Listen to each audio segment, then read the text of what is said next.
In today's fast-paced, ever-changing work environment, many leaders are holding tightly onto control, trying to keep upper management happy and equating their own success with how much they can get done. The focus on immediate results often means that bigger, longer-term goals get sidelined. In the last episode, we dove into how this output-focused mindset impacts leaders. But what does it mean for employees?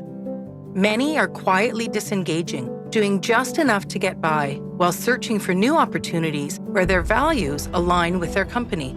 They're no longer willing to stick around in places where they don't feel supported or connected. Employees are reclaiming their power, and today we'll take a closer look at their perspective, how a culture of learning can re-engage them, build stronger teams, and lead to lasting growth. This is Growth Through Learning, a 6-part series that anchors employee learning and team development into the hands of leaders. It bridges the gap between formal training and learning that's embedded in the DNA of teams. I'm Hannah Brown. This is Episode 3. Employees are looking for meaningful work in organizations that have values and missions that align with their own. Employees want passionate leaders who trust them and have confidence in them to learn and grow as they contribute to achieving the team's objectives and long-term goals. Employees don't want to just do assigned tasks and feel like another cog in the wheel. It lowers their morale, motivation, and performance. This all leads to turnover in teams and in organizations, which we discussed in Episode 2. So how do leaders assess the current situation they're in to understand what each employee needs to do their best so they can contribute to the team's goals? Leaders can use what I call the growth equation. The growth equation assesses what employees need to be successful in their roles. I've used the framework for many years in learning and development to determine if a training course is the best solution to address a performance need. It's also a great resource for leaders to understand how they can support their employees' growth and development. There's a visual reference for the growth equation on my website at hannahbrown.co/resources/podcasts. Look for the Episode 3 page. There are 6 factors employees need to be successful in their job. Picture the 6 factors with an X or a multiplication sign in between them. As a mathematical equation, if one factor is missing, performance and growth will be 0. Growth is a function of direction and feedback, tools and resources, environment, knowledge and skills, motivators, and innate ability. The growth equation highlights that leaders and employees have different levels of influence over each factor. Leaders have the most direct influence on the first 3 factors, direction and feedback, tools and resources, and environment, while employees have the most influence on the last 3 factors, knowledge and skills, motivators, and innate ability. The growth equation is also helpful as a lens to understand an employee's experience in an output-focused workplace. When leaders give their employees feedback and direction, ensure they have the resources they need, and create an environment of caring, employees have what they need to do their best work. I see the benefits of being someone who knows and feels like my manager cares about me and my growth, that I have trust and autonomy to do my best work. And I think if you give that to people and you understand them, they're going to do their best work. And inevitably, that's what you want from your team. You might remember that voice. It's Robin Young, Director of Corporate Training Services at Durham College in Toronto, who you heard on our previous episodes. They feel trusted and that you have confidence in them, that they have the space to fail fast and learn. I think these are really important things that help retain people as well. Yeah. Otherwise, you're going to lose them to someone else. For me, it's important because it's for their growth, for my growth, for the connections you make with people. And inevitably, that trust allows us to explore different things and do new things with learning that we would otherwise have not done. And if I had not had that experience working with you, then I wouldn't be where I am now. It's years of seeing what has worked and seeing what has not worked has led me to know how I want to run my team. And it is based off of trust and autonomy. The environment factor in the growth equation is key to building the trust and autonomy that Robin mentions.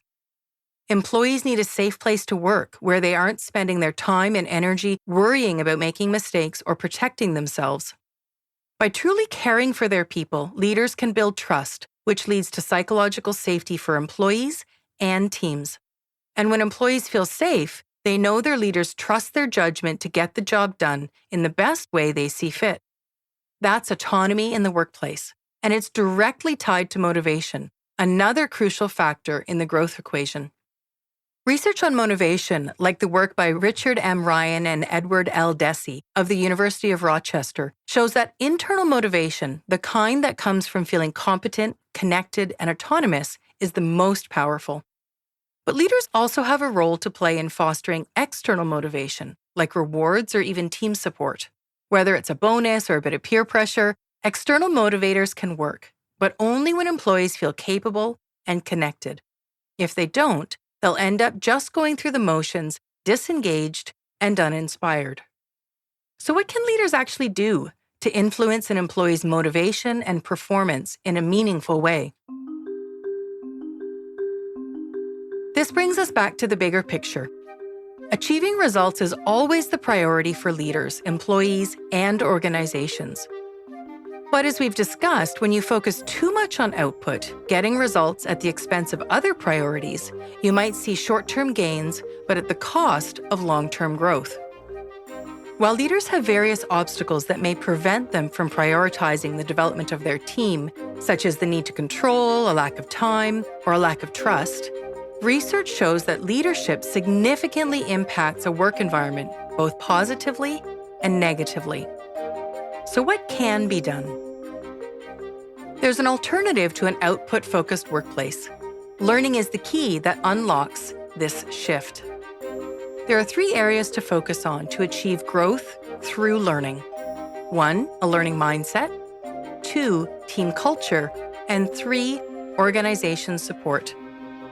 Let's look at these 3 areas and consider how, when combined, they move leaders and organizations from short-term results to long-term sustained growth and prepare them for our complex and changing work landscape. We'll begin with nurturing a learning mindset as the foundation for creating a growth through learning orientation. In Carol Dweck's book Mindset, The New Psychology of Success, she offers 2 mindsets, fixed and growth. People with a fixed mindset believe their talents and capabilities are inherently stable and unchangeable over time. They experience life as a series of tests that judge their innate abilities. Challenges are often avoided for fear of failure or feeling inadequate, leading to a tendency to stick with what they know and avoid risks that could lead to error, embarrassment, or criticism. In contrast, people with a growth mindset believe their talents can be developed, and therefore their capabilities are endless. They experience life as an ongoing journey of development, rich with opportunities for continuous learning. As leaders, this growth and learning mindset requires curiosity. While curiosity comes naturally when we're children, many of us lose our curiosity as we grow up and enter the workplace. In the Harvard Business Review, research from Francesca Gino shows that at work, our curiosity declines the longer we're in our job. When we've learned how to do our job and without new experiences, we can stagnate. The stagnation is exactly those individuals that are, with time, they're there, they're producing, but are they evolving? Are they developing? Are they growing? That's Juliana Morris, who heads up Porsche People Excellence in Training at Porsche Cars Canada. She's been working in learning and development for the past 26 years in various leadership roles and describes herself as a lifelong learner with lots of curiosity. Never stop learning. Like, it can't harm anyone. So it's about retooling. And I believe it's taking what you have and refining it. And that is a skill set. And it's a coachable skill set. Like, I like what you do. Could you do it just 1% differently? Or can you change this? And that to me is learning and growth, right? And developing. Curiosity is an important ingredient, and while it's something to foster in your team, having curiosity yourself can also make you a better leader. Adam Stevens is the Director of Marketing and Community Engagement at the Humane Society of Kitchener-Waterloo and Stratford Perth. He highlights why we need to nurture curiosity in ourselves as leaders and in our teams to understand why things happen and how they work. Don't be judgmental, be curious. My favorite quote is Henry Ward Beecher's, "Compassion cures more sins than condemnation." And I feel like those are very aligned, where, being that curious learner, being that individual who wants to dig into things, if somebody is snarky or snappy in the workplace in a day, there's a reason for that. And usually in the process of being curious about those things will reveal what the actual issues are. Through a learning mindset and having nurtured our own curiosity, we can extend it to others through the team culture we create. Team culture is the second area of focus when developing a growth through learning orientation and moving from output to growth. This shift to growth enables us to respond to changing demographics, skills shortages, and technological disruptions. Although team culture can feel a bit nebulous, vague, and difficult to define, in the context of teams and organizations, I like the simple definition offered by Gallup, a global analytics and advisory firm. They say culture is how we do things around here. Beyond this definition, though, what makes a great culture? In the book The Culture Code, Secrets of Highly Successful Groups by Daniel Coyle, he identifies these characteristics or skills to develop a great team culture. Build safety, establish a deep sense of belonging to the group, connection between team members, and psychological safety. Share vulnerability. Practice being vulnerable as Brené Brown defines, to build trust and encourage open communication. Establish purpose. Create a shared purpose and vision the team can rally behind and provide a common sense of what they're working towards. Applied to a growth through learning orientation, the first two characteristics, build safety and share vulnerability, are both central to nurturing a learning mindset. The last element, establishing purpose, is central to shifting from an output-focused to a growth-focused workplace, where learning and employee growth are prioritized alongside achieving results. To create a team culture focused on learning, leaders need to embrace 3 complementary practices. First, they need to commit to developing their employees alongside getting results. Second, they need to care for their employees as human beings. And finally, leaders need to embrace a coach-like approach to leadership. Let's break down these 3 approaches, starting with the commitment to change. You need to create capacity for your employees to dedicate time to learn, right? And I think you also, as a leader, need to demonstrate your commitment to doing that. That's Christy Billen, the Director of Small Business Lending Products at Farm Credit Canada. Continuing her story from episode 2, she now explains the need to commit to developing employees alongside getting results. Show that, hey, it's okay to take some time away to dive into something or to be slower on delivering something because it's a new skill that you've just started to practice, and maybe it'll take you twice as long the first few times. So I think, to your point, it is also a culture of you can't strive for perfection. It's like progress. And I think as leaders, we need to create space and set the tone for our teams to feel comfortable in trying new and different things and learn by doing and trying and being okay to fail and creating that capacity. Because I think a lot of times what I hear, it comes down to time, right? I think it's a lot about, which is just the simplest thing, creating space for people to step away from their role and step into something new or try something new.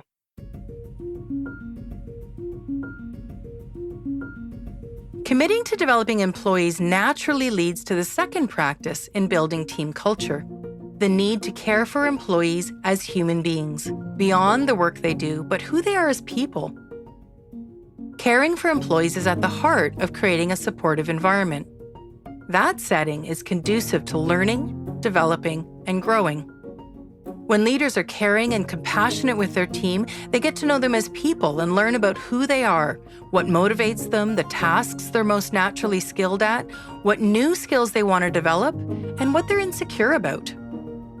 Let's hear Adam Stevens' perspective on the importance of caring on a human level. It's funny because when I talk with, some of my friends and colleagues about my experiences in leading people, something, funny kind of comes up where, people will, more than once it's been noticed, they're like, they'll say like, you kind of sound like a proud dad moment. And I think that it really comes down to actually give a damn about your people. They're not just human capital.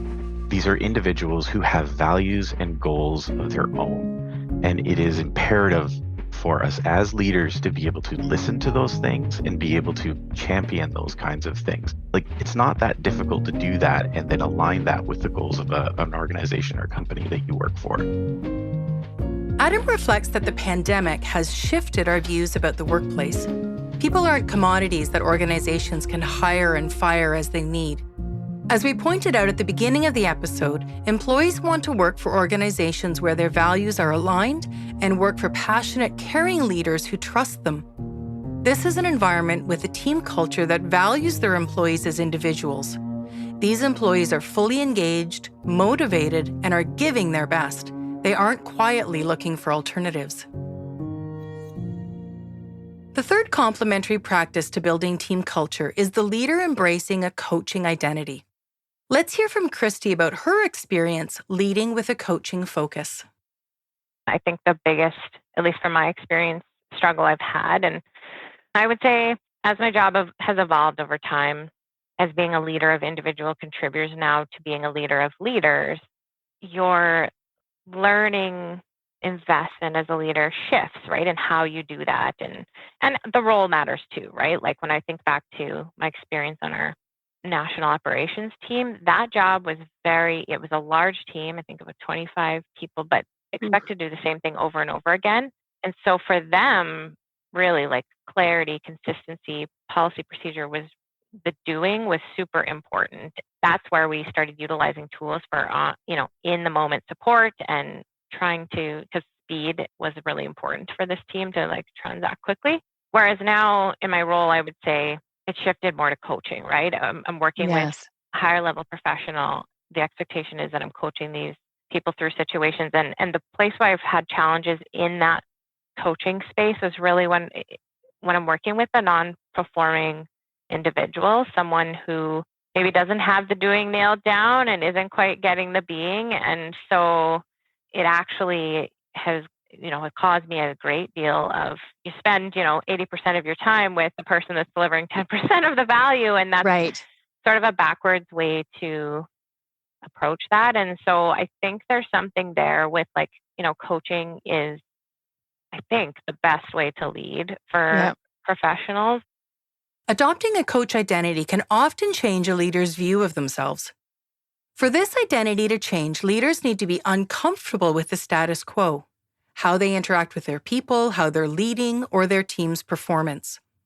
They also need a vision or a sense of how they can lead differently. Once they are uncomfortable enough with how things are and see an alternative, leaders can take the first steps to lead differently. This can be working with a coach or completing a training course to develop their coaching ability. Once leaders understand how and want to lead differently, they need support. None of us work in a vacuum. We work in organizations with cultures and standards, policies and procedures. Our ability to nurture our own learning mindset and foster it in others depends on the organization in which we work. A leader's efforts to lead with coaching and create a culture of growth and learning can be helped or hindered by their organization. Here's Christy again on how leaders can be supported. What we saw in our most recent studies was that leaders' capacity and optimism, engagement was waning compared to individual contributors who maybe don't bear the brunt of all of the changes coming from both ends. And so there's something there about how do we support leaders in leading employees through change and maintain their resiliency through the tumultuous times, because it is weighing a lot, and I can sense that in the leadership of our organization. Adam has similar thoughts with his philosophy on supportive leadership. I think that there's an interesting challenge that exists in, many, if not all, levels of leadership right now, where how do you take an organization's goals and values, and then how do you take the individual's goals and values, and you're able to create effectively part of what you do is you become a conduit between those two things. And so being able to understand what motivates those specific individuals that you're entrusted with, and being able to tie those back to those organizational goals, and how do we align that with the individual's goals while maintaining productivity at the same time. Adam touches on an important idea, one that ties directly into fostering a growth through learning orientation. As he points out, leaders are the conduit between the organization's goals and the needs of the team. It's about balancing both sides to ensure long-term, sustainable growth. This ties back to episode 1, where we talked about leaders being the heart of the organization. Just like the heart pumps blood through the body, leaders circulate energy and purpose from the head of the organization, those that set the strategy, down to the hands, the employees doing the work. But they do more than just transmit information. They hold the feelings of the organization, bringing it to life for their team members. When leaders understand the importance of this role, they can act with empathy, supporting their employees not just in achieving results, but in their personal growth and development. And when organizations support leaders in this effort, they're better able to champion their teams, creating a culture where learning and development aren't just nice-to-haves, they're central to how the organization operates. Now that we've explored how trust, autonomy, and psychological safety drive employee engagement and performance, on the next episode, we'll look at how leaders can take these concepts even further by fostering a truly collaborative team culture. We'll hear from Christine Helgerman's experience, who you first met in episode 2. How did shifting from a control-focused leadership style to a collaborative, team-driven approach create success for her team? I always feel a sense of accomplishment when we kind of have something that we really need to tackle, and it can be some really difficult situations. I feel proud that I don't have to own all of it on my own shoulders. Like, I feel supported. For more in-depth analysis of why we need growth through learning instead of short-term results, check out my book, Into the Hands of Leaders, Employee Growth Through Learning, published by Hambone Publishing in November 2024. To learn more about developing a culture of learning, head to my website, hannahbrown.co. Thanks to Mary Chan and Katie Pagich of Organized Sound Productions, who produced, sound designed, and edited this podcast. And special thanks to Adam Stevens, Christy Billen, Juliana Morris, and Robin Young, the voices you heard on the show. I'm Hannah Brown, and until next time, remember, organizations that grow their people.